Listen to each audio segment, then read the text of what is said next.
A terror suspect has pleaded not guilty in US federal court. US commandos tracked down Abu Anas al-Libi in Tripoli earlier this month. He was wanted in connection to the 1998 US embassy bombings in East Africa.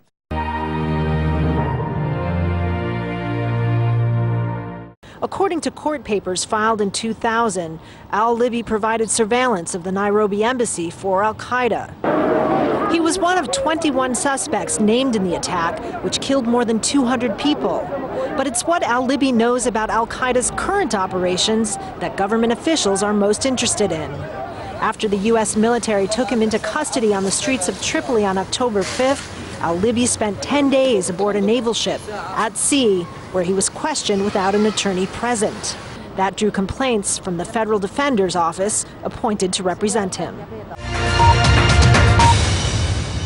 This is interesting for two reasons. One is getting in custody another individual from the embassy bombings indictment. And the second reason is to understand more about al-Qaeda, what happened with al-Qaeda, Benghazi, etc. And so I think he's considered a very valuable source and resource for the United States right now. Al-Libi was detained in custody and will return to court later this month.